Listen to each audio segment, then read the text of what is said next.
Dear Bukit Batok residents, it's my honor to run once again as a PAP candidate for Bukit Batok SMC.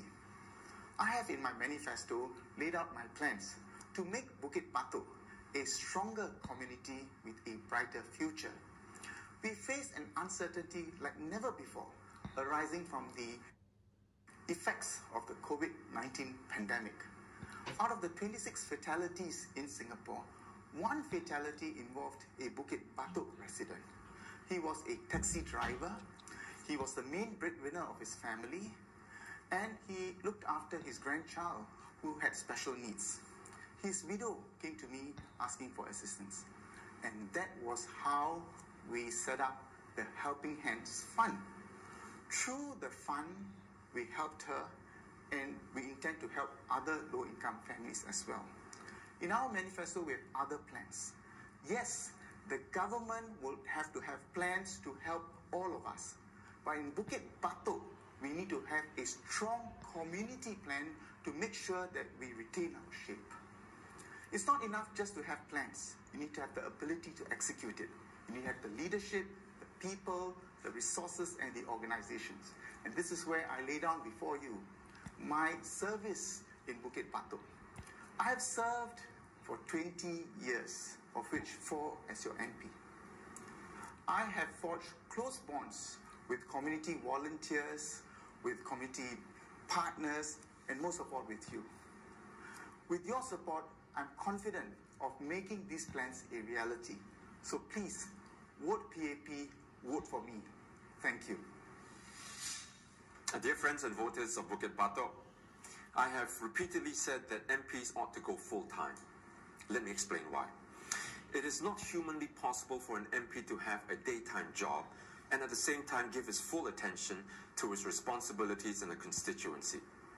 First, there is a town council to run. Then there are the residents' needs and concerns to take care of.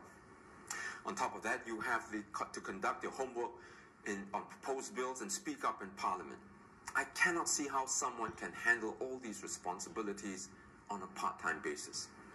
Yet Mr. Murali insists on doing his work on a part-time basis. What PAP MPs do is to contract out their work to profit-making businesses called managing agents.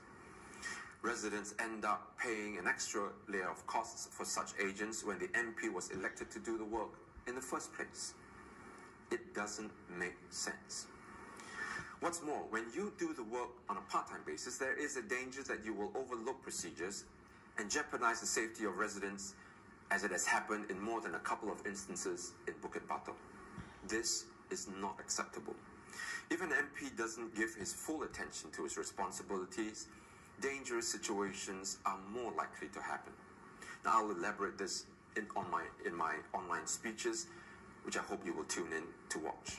Now, for these reasons, I will do the work as the MP for Bukit Batok on a full-time basis. I will not contract out my responsibility to a managing agent.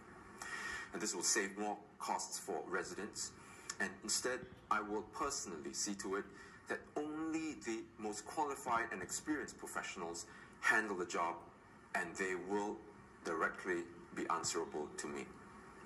Now, in the first 100 days of taking over the Bukit Batok Town Council, I promised to accomplish the following by publishing an interim financial report on the handover process, announce the Town Council budgetary plan, and produce a 12-month work plan.